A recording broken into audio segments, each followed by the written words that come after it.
Good morning, everybody. My name is Carlos Rogers, manager of 5R. Um, as some of you know, last week I sent out a poll to all nurses here on 5R, and I guess I asked I asked 8 questions. And so I'd like to go over the results of that poll. The first question, as most of you know, it's been lots of conversation regarding the admission/resource nurse role in 5R. The question is, are you interested in training to become a resource nurse on 5R?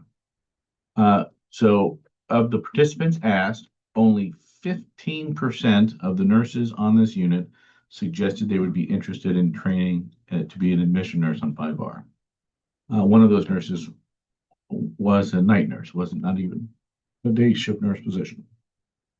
And so to me, this question was most revealing because the last time we asked this poll, 65% of the nurses on the unit effectively said, yeah, I think it's a great idea. But it feels a little bit disingenuous when they say it's a good idea for somebody else, not for me. So the second question asked in the poll was, have you updated your contact information in the Sinai Cloud in the last 2 weeks? 8 of you said yes. Thank you very much. 5 of you said no. Those of you that said no, please go to Sinai Cloud and update your phone number and contact information. That information is part of the safety plan for all of the hospital in case there's an emergency response. They will generate it from whatever information is in the cloud, and if they have the wrong information, but also part of it is involved in staffing. That number flows into timekeep, and if there is a staffing change, someone would like to get a hold of you. If your number is not updated, it won't be visible for anyone to see that. So please go into your cloud and update your record and encourage others who have not done it to do the same. The third question is, are you aware the 2025 annual competency is currently in peak and ready to be completed? 12 of you said yes. 1 said maybe. And the reason I asked that is because I will be doing the 2025 annual competencies. And I've had a little bit of conversation with some folks about what it looks like. This will be my first competency, and I think how I'm going to do it is going to be a little bit different than how it's been done in the past. Similar, because my understanding is that there's no self-rating in the competency. It's the performance evaluation, excuse me. There's no self-rating. Essentially, how I understand how the performance evaluation works is I give staff a rating, they review it, they either agree or disagree, and they sign it. How I have traditionally been accustomed to doing these reviews is I have asked staff, tell me what you think your rating is, and then I tend to agree or disagree with their rating. And if I disagree, I'm going to tell you why. And if I agree, we're going to move forward. The difference is, I think it's 1-to-5 ratio, 1-to-5. So effectively, if you think you're a 5, that means you're going to have to do an absolute great job convincing me why you're a 5.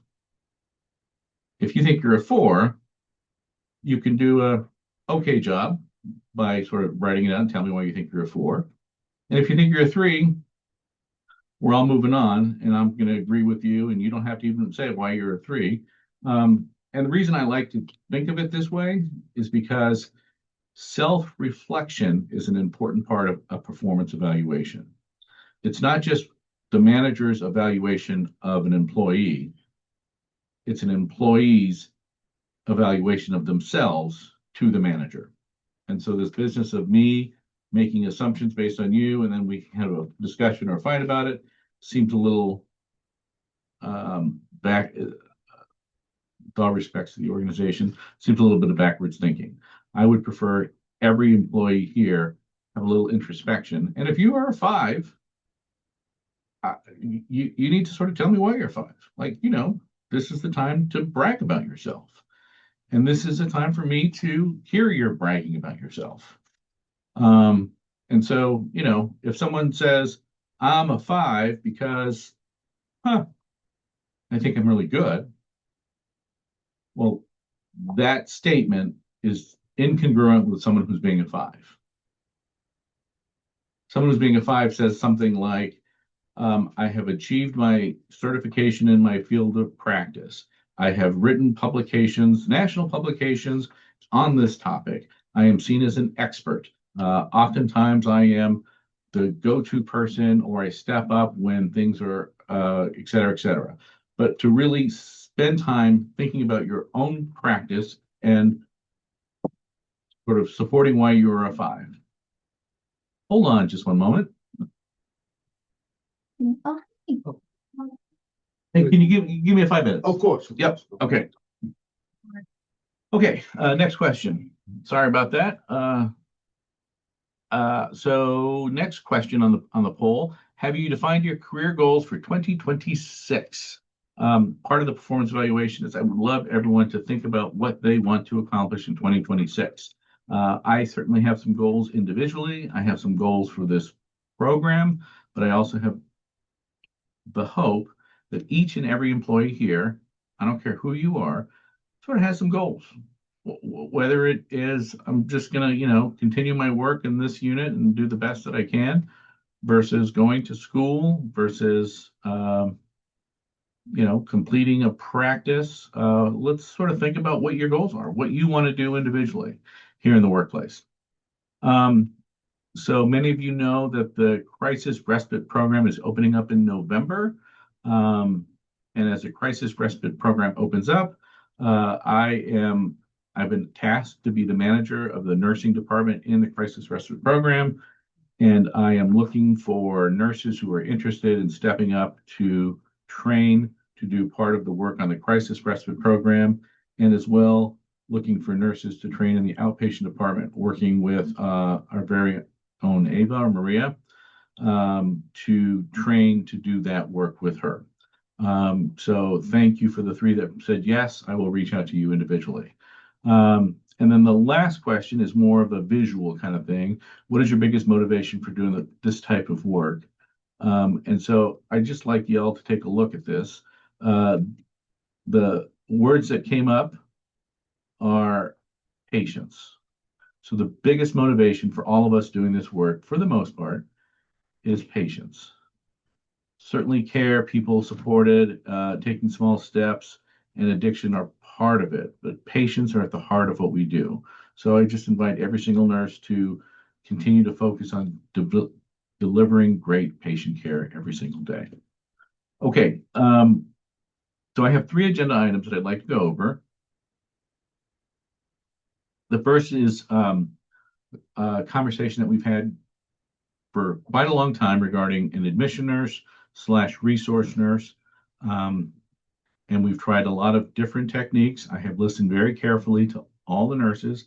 I have listened very carefully to the program. I have watched the program in its highs and lows and how it's functioning. And I have made the decision to end the admission nurse practice. So effective today, we will no longer have an admission nurse or a resource nurse, and we are going to shift our thinking away from having an admission or resource nurse. So logistically or practically speaking, what does this mean? It means that we are going to practice care as every single unit and I shouldn't say every single unit, like most of the units, whether it's medical or otherwise, all of the units here in 3R, which is to say admissions get rotated to different nurses and discharges get rotated to different nurses. So we're no longer going to offload that one single responsibility onto one person. This is not a change of practice for any of us in the sense that this is the nursing compact that we've all signed up for, right? There are many different delivery models on how to deliver care, some more effective than others. For example, way back when, we used to have a medication nurse. We had one nurse giving medications to all the patients. And it worked until it didn't. And as a program, we evolved. and we will continue to evolve. So effective today, we're going to end and terminate the resource/admission nurse 405R. The second thing I'd like to talk about is team leader responsibilities. So in our former practice, we had given no patient assignments to the admission nurse, and we gave a full patient assignment to the team leader. So effectively, we are going to reverse that, and we are going to give a diminished patient assignment to the team leader. So the team leader can take as little as 4 patients. And if the team leader elects to take more, they're certainly welcome to. And if they elect to take less based on whatever's happening on the unit, that is a team leader responsibility. But I believe taking 4 patients is about the right amount. But of course, it varies as the census goes up and as the census goes down. Conceptually, what I would love to see happen is that we as a practice look to having every single nurse working within the safe staffing ratios identified in the New York State policy. Most of you know what it is. It's a 1 to 7 on the days, 1 to 9 at nights. So effectively working to a point where every nurse is taking a safe staffing ratio, and then any extra patients might go to the team leader.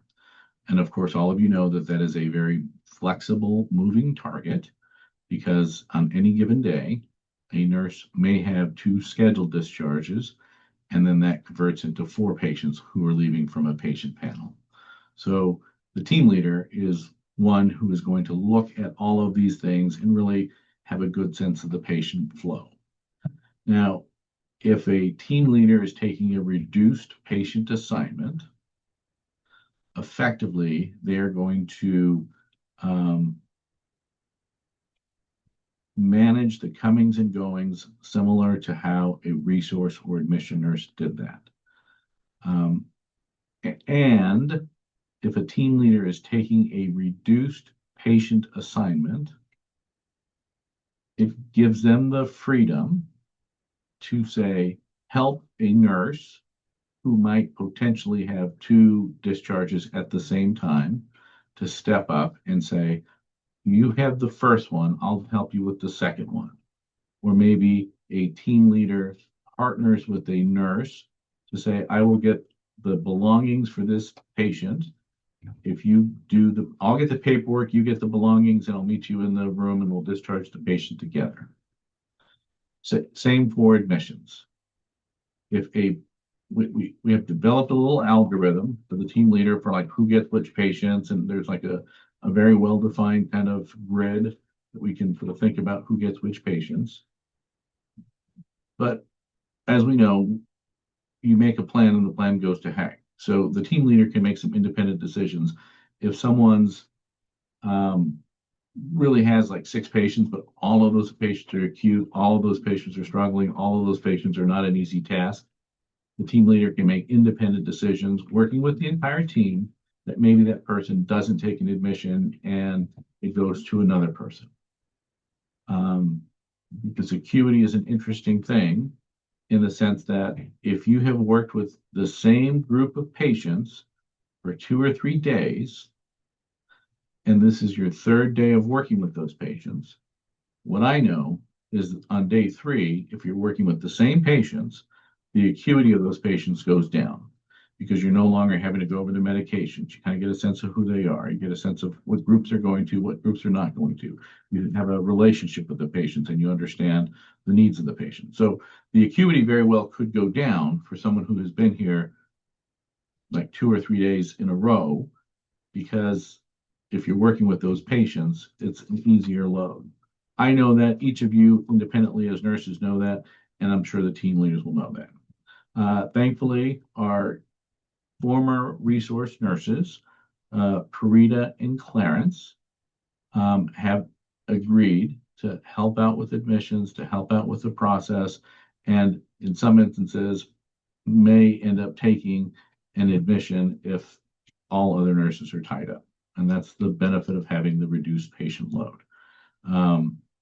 So this is something that we as a practice are going to work out. And then the last thing I'd like to talk about is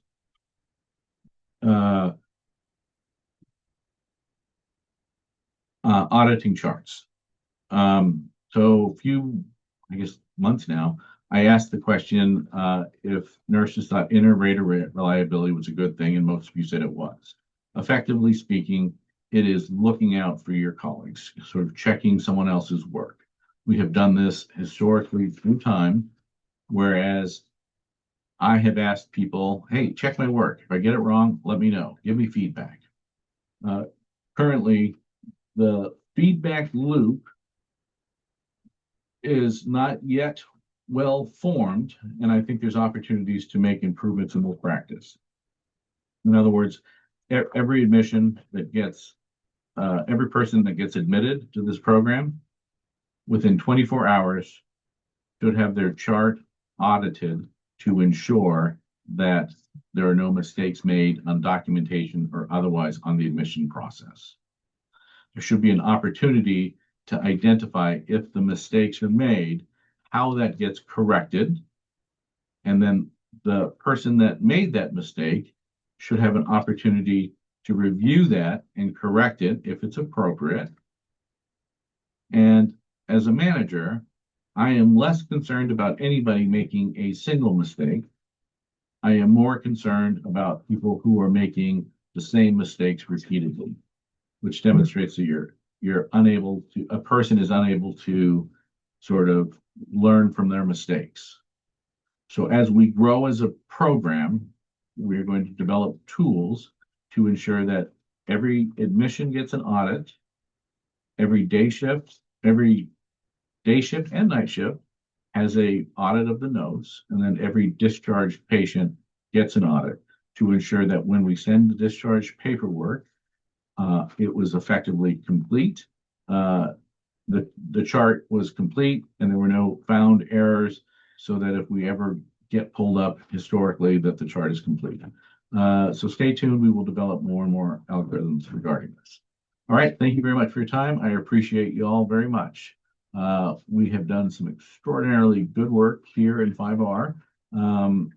Our patient satisfaction or engagement demonstrates this. I'll be sending out some reports, but basically we're kind of off the charts.